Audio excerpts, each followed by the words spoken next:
우리 함께 요나서 3장 1절에서 10절까지 말씀을 함께 읽겠습니다.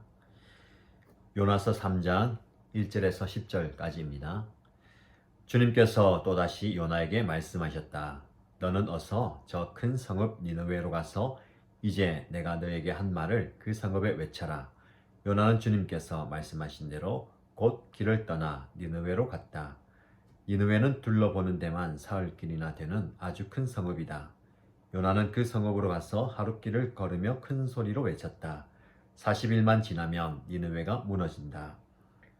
그러자 니느웨 백성들은 하나님의 말씀을 믿고 금식을 선포하고 그들 가운데 가장 높은 사람으로부터 가장 낮은 사람에 이르기까지 모두 굵은 베옷을 입었다. 이 소문이 니느웨 왕에게 전해지니 그도 임금의 의자에서 일어나 걸치고 있던 임금의 옷을 벗고 굵은 베옷을 입고 잿더미에 앉았다. 왕은 니느웨 백성에게 다음과 같이 선포하여 알렸다. 왕이 대신들과 더불어 내린 칙명을 따라서 사람이든 짐승이든 소떼든 양떼든 입에 아무것도 대서는 안 된다. 무엇을 먹어도 안 되고 물을 마셔도 안 된다. 사람이든 짐승이든 모두 굵은 베옷만을 걸치고 하나님께 힘껏 부르짖어라. 저마다 자기가 가던 나쁜 길에서 돌이키고 힘이 있다고 휘두르던 폭력을 그쳐라. 하나님께서 마음을 돌리고 노여움을 푸실지 누가 아느냐. 그러면 우리가 멸망하지 않을 수도 있다. 하나님께서 그들이 뉘우치는 것, 곧 그들이 저마다 자기가 가던 나쁜 길에서 돌이키는 것을 보시고 뜻을 돌이켜 그들에게 내리시겠다고 말씀하신 재앙을 내리지 않으셨다. 아멘. 어제 우리는 요나가 물고기 뱃속에 3일 동안 있으면서 하나님께 기도한 모습, 그리고 그 기도의 결과로 하나님께서 그 물고기를 육지 가까이로 이끄시고 오늘 성경의 말씀을 보면 그 물고기가 요나를 뭇에다가 뱉어냈다라는 말씀까지 함께 묵상했습니다. 요나는 하나님의 얼굴을 피하여서 그분의 말씀과는 반대 방향으로 자기의 길을 갔습니다. 하나님은 그를 끝까지 추적하셔서 그를 돌이키십니다. 큰 풍랑을 일으키시고 큰 물고기 뱃속에서 자신을 돌아보고 하나님께서 기뻐하시는 바를 깨닫게 하시고 다시 원래 하나님께서 원하시는 방향으로 그의 걸음을 움직이십니다. 오늘 본문의 말씀 1절 보면 주님께서 또다시 요나에게 말씀하셨다라고 말씀합니다. 우리 1장에서 살펴보았죠. 하나님께서 요나에게 말씀하심으로 요나스가 시작됩니다. 그 말씀은 무엇이었습니까? 저 큰 성읍 니느웨에 어서 가서 그 성읍에 대고 외치라 라고 말씀하셨죠. 그들의 죄악이 내 앞에까지 이르렀다. 즉 심판이 그들에게 임하였다. 떠나가서 그 심판이 이르기 전에 회개하고 하나님께로 돌이키라 라는 말씀입니다. 그런데 요나는 그 말씀을 니느웨에 전하기가 싫었습니다. 죽기보다 싫었죠. 그래서 하나님께서 원하시는 곳이 아닌 다른 방향으로, 반대 방향으로 길을 걸어갔습니다. 그러나 하나님은 그 요나를 돌이키셔서 원래 하나님이 원하시는 곳으로 이끄시죠. 그 뜻을 다시 한번 말씀하십니다. 너는 어서 저 큰 성읍 니느웨로 가서 이제 내가 너에게 한 말을 그 성읍에 외쳐라. 오늘 본문에 보면 또다시 요나에게 말씀하셨다라고 표현합니다. 두 번째 기회, 다시 한 번 더 기회를 주시는 거죠. 한 번의 기회로 끝나는 것이 아니라 그 기회를 걷어차버린 요나에게 하나님은 다시 찾아오셔서 다시 한 번 더 기회를 주십니다. 하나님은 저와 여러분에게 다시 한 번 기회를 더 주시는 분입니다. 얼마 전에 요한복음 말씀을 묵상했죠. 베드로가 주님, 제가 목숨을 잃더라도 주님을 끝까지 따르겠습니다 라고 호언장담했지만 그는 얼마 가지 못해서 예수님을 배반합니다. 그것도 3번이나 부인하고 저주하면서 배신하지요. 그런 베드로를 예수님은 매몰차게 버리지 않으시고 다시 찾아가셔서 그 상처받은 그 베드로의 마음을 만져주시고 관계를 회복시켜 주십니다. 그리고 다시 그를 사명자로 부르시죠. 네가 나를 사랑하느냐? 네가 나를 사랑하면 내 어린 양을 먹이고 그 어린 양을 돌보라라고 다시 한 번 더 사명의 기회를 주십니다. 그만큼 하나님은 당신의 백성들을 사랑하시고 또 어여삐 여기십니다. 저와 여러분도 마찬가지입니다. 실수하셨습니까? 실패하셨습니까? 혹은 요나처럼 하나님의 얼굴을 피하여 도망가다가 끌려오셨습니까? 여러분이 어떤 자리에 있든 하나님은 여러분에게 또다시 기회를 주십니다. 이것이 은혜입니다. 한번 실수했다고, 실패했다고 완전히 하나님으로부터 버림받는 것이 아니라 세상은 우리를 매몰차게 모른다 하고 우리를 버린다 하더라도 하나님은 또다시 우리를 찾아오십니다. 마치 상처에 똘똘 뭉쳐있고 그 상처로 인하여서 가슴 깊은 곳에서 허무감과 실망감이 가득한 베드로에게 예수님은 그를 찾아오셔서 따뜻한 아침을 지어주시면서 함께 식사하면서 그의 마음을 만지신 것처럼 물고기 뱃속에서 3일 동안 아무것도 할 수 없는 그 비참한 상태, 자신의 실패의 모습, 그런 모습 통해서 상처가 가득한 요나를 하나님은 찾아오셔서 그에게 다시 말씀하십니다. 여러분, 우리 하나님께서 여러분에게 주신 말씀 또다시 찾아오셔서 나지막하게 혹은 부드럽게 혹은 강력하게 말씀하시는 그 음성에 귀를 기울여 보십시오. 다시 한번 기회를 주시는 그 하나님의 마음을 우리는 깨달을 수 있을 것입니다. 자, 그 다시 기회를 주시는 그 기회를 요나가 붙듭니다. 하나님의 말씀에 순종해서 니느웨로 들어가죠. 그 니느웨는 과연 말씀대로 굉장히 큰 성읍입니다. 대충 둘러본다 해도 사흘이 부족할 만큼 큰 성읍이다라고 오늘 본문의 말씀에 우리에게 증거합니다. 근데 요나는 그 큰 성읍을 하룻길을 다니면서 선포합니다. 그것도 회개의 메시지가 아닌 40일이 지나면 니느웨가 무너진다. 짧은 구절의 말씀입니다. 이런 선포를 하루 동안 했습니다. 어떻게 보면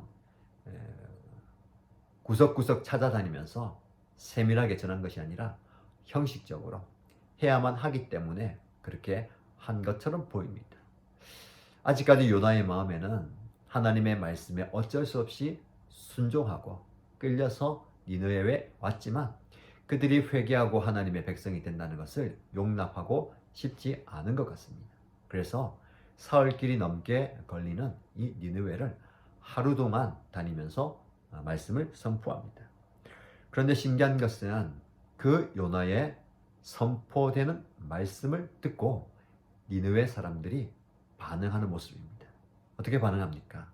그들은 그 요나의 말을 믿고 자신을 돌아봅니다. 그리고 오늘 본문의 말씀을 보면 하나님의 말씀을 믿고 금식을 선포하고 그들 가운데 가장 높은 사람으로부터 가장 낮은 사람에 이르기까지 모두 굵은 베옷을 입었다라고 말씀합니다. 성경에서 금식과 베옷은 철저하게 낮아지고 회개하는 모습입니다. 굵은 베옷을 입고 그리고 금식하면서 자신들의 죄를 회개합니다. 여러분, 이것이 하나님의 말씀의 위력이고 능력입니다. 아무리 이 말씀을 전하는 자가 나약하고 연약하다 하더라도 말씀의 능력이 있습니다. 입술의 지혜가 아닌 그의 담대함이 아닌 때로는 요나의 어쩔 수 없이 선포하는 그 말씀, 그러나 그것이 하나님의 말씀이라면 그 말씀은 사람의 심장을, 중심을 찔러 쪼개는 말씀입니다. 그래서 하나님의 말씀을 믿고 어떻게 하면 좋을까 가슴을 치며 금식하며 회개합니다. 그 회개의 소식을 들은 임금님도 옷을 벗고 굵은 베옷을 입고 잿더미에 앉았습니다. 일국의 왕, 강대국의 왕도 회개하는 것이죠. 말씀의 능력입니다. 낮은 자나 높은 자나 말씀이 임하면 그는 그의 자리에서 내려와서 철저하게 하나님 말씀 앞에 엎드리게 되는 겁니다. 저와 여러분이 이런 말씀의 위력과 능력을 경험하게 되길 원합니다. 우리는 계속해서 말씀을 묵상하고 말씀을 읽고 듣고 있습니다. 그저 평범한 말씀, 아니 나에게 힘이 되고 위로가 되는 나의 마음을 만져주는 말씀이 아니라 나의 있는 자리에서 내려오게 만들고 금식하게 만들고 옷을 벗게 만들고 제 위에 앉아서 겸손하게 되는, 겸비하게 하나님의 얼굴을 구하는 그런 말씀의 능력을 저와 여러분이 경험하는 복이 있기를 축복합니다. 신기하지 않습니까? 그 왕 또한 낮은 자리로 내려왔습니다. 그리고 온 백성들에게 칙명을 내리죠. 사람이든 짐승이든 소떼든 양떼든 지금부터 아무것도 먹지 말라. 물도 마셔서는 안 된다. 금식하면서 하나님께 힘껏 부르짖어라. 이 말씀에 여러분의 마음을, 시선을 고정하면 좋겠습니다.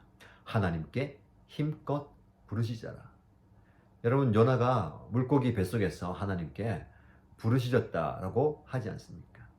자신을 살려달라고 하나님께 도움을 구하는 기도. 이 백성들도 마찬가지입니다. 하나님께 살려달라고 힘껏 부르짖습니다. 그들을 구원할 분은 하나님밖에 없다라는 선포와 고백입니다. 여러분, 지금 무엇 때문에 힘들어하시고 무엇을 구하고 계십니까? 무엇을 구하느냐도 중요하죠.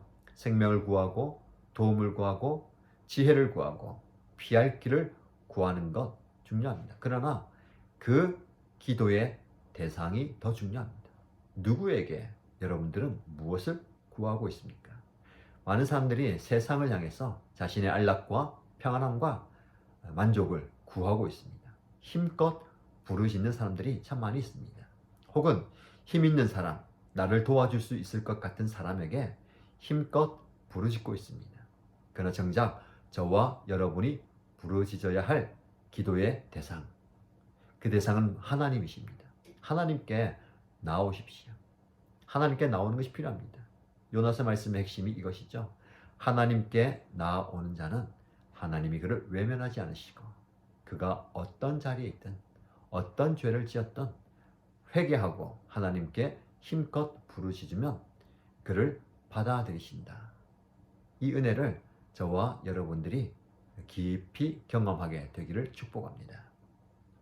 하나님께 힘껏 부르짖으며 저마다 자기가 가던 나쁜 길에서 돌이키고 힘이 있다고 휘두르던 폭력을 그쳐라. 여러분, 마음으로만 힘껏 부르짖는 것이 아니라 그의 삶의 돌이킴이 필요합니다. 지금까지는 폭력을 행하고 하나님께서 기뻐하지 않는 모습으로 살았다면 이제부터 그 모든 것을 내려놓고 이전과는 다른 삶을 사는 것, 이 모습이 회개하는 사람의 모습입니다.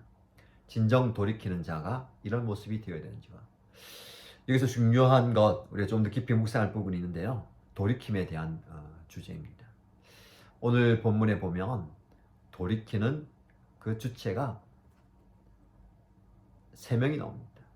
하나님을 포함했어요. 첫 번째는 요나의 돌이킴입니다. 그는 하나님의 말씀을 저버리고 하나님의 얼굴을 피하여서 자기의 길로 달아납니다. 하나님은 그를 추적하셔서 어떤 방법을 다 동원해서 그가 돌이키게 만드십니다. 그가 돌이켜서 사명의 길을 가게 만드십니다.